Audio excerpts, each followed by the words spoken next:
Welcome to a new segment, and today's video is on the 1:24 Aoshoma Beemax Honda Civic EF3 Group A.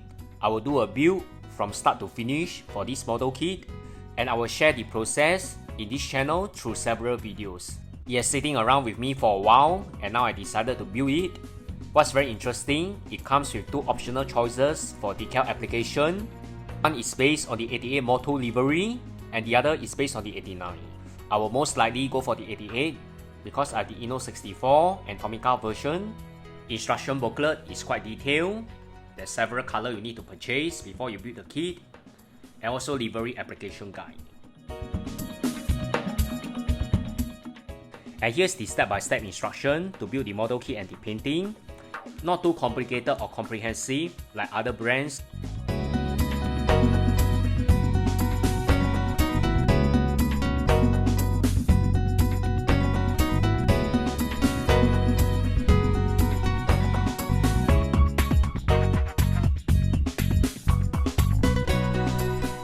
Includes the livery as well in water slide decal. The runners and the main body all sealed in the back.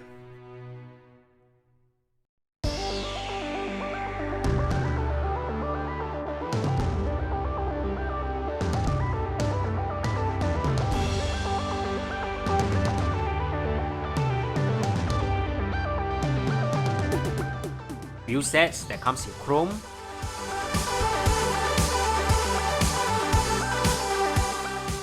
Rubber wheel sets and wire mesh.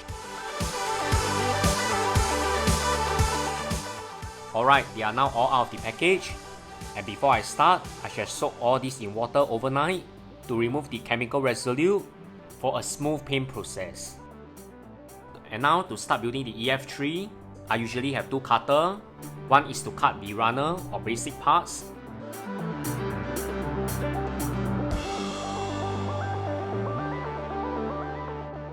And a second cutter with a better quality to cut the delicate and intricate parts.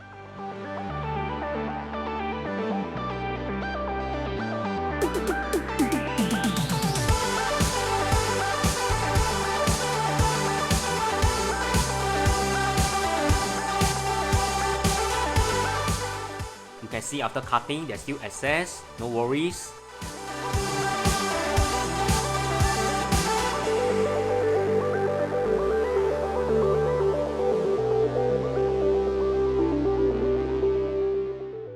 All these spare runners or excess part, you do not throw it away. You usually use it for color testing. Or you may also use a craft cutter to remove the excess part carefully.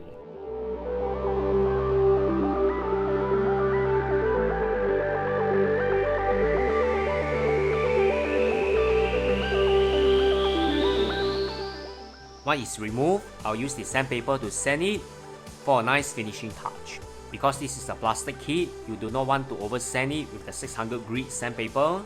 Hence you need to sand and you need to check frequently, just in case you overdo it.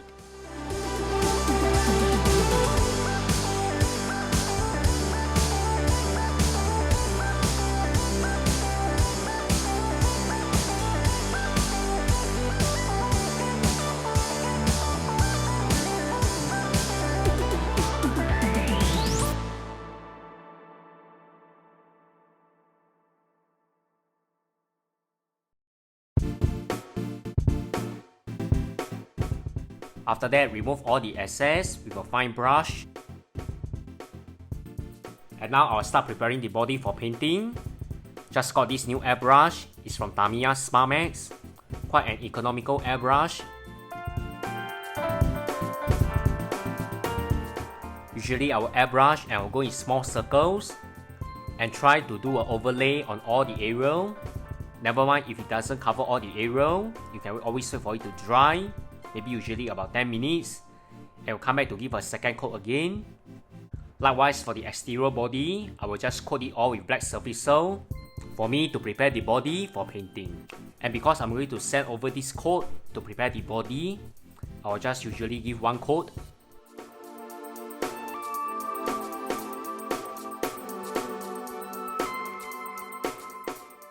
And every time you see a splatter on the airbrush, it means that you have been going too long you need to do a basic cleanup of your airbrush before you continue again.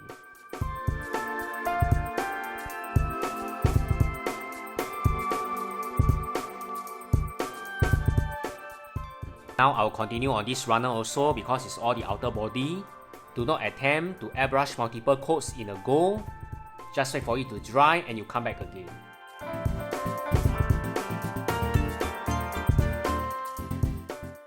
And as for the chassis and the internal components, usually I'll use a grey surfacer, but I run out of grey surfacer already because it's the lockdown. I do not have the chance to go to the shop.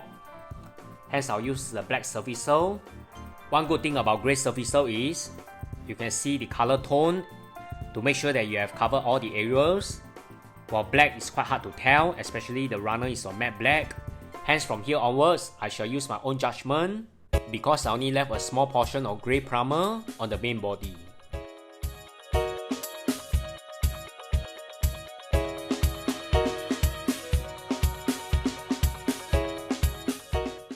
And now is to deepen the recess line on the doors for easy panel lining. I will use the craft knife to work on it. I will use it very slowly with a sharp blade. To remember to keep changing your blade often and go very slow. And in the event the cutter slide over to the body, just send it away later, it's no big deal. Hence the key here is not to use on strength and to go very slow and repeat multiple times. Repetition and patience is very important when it comes to model building. Just go very slow, especially on the straight line and on the curved corners.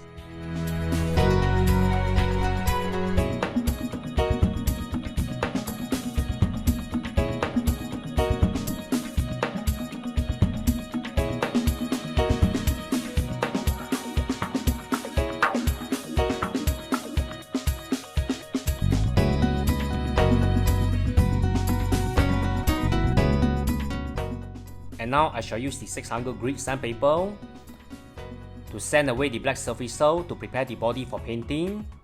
I'll use the wet sanding method, and this is the point where you need to have a lot of patience to ensure that very smooth shine on the body. There's some preparation work that I do.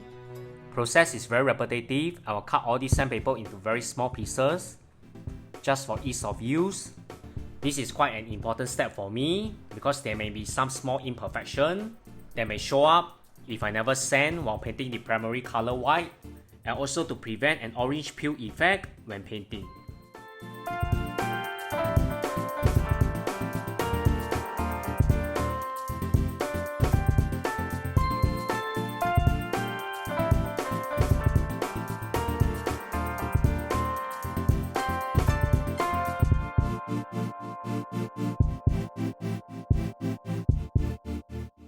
Black surfacer is a very good gauge to see if you have prepared most of your body for painting, and if there's any small intricate areas, you can always use a sanding sponge. In this case, there's no need.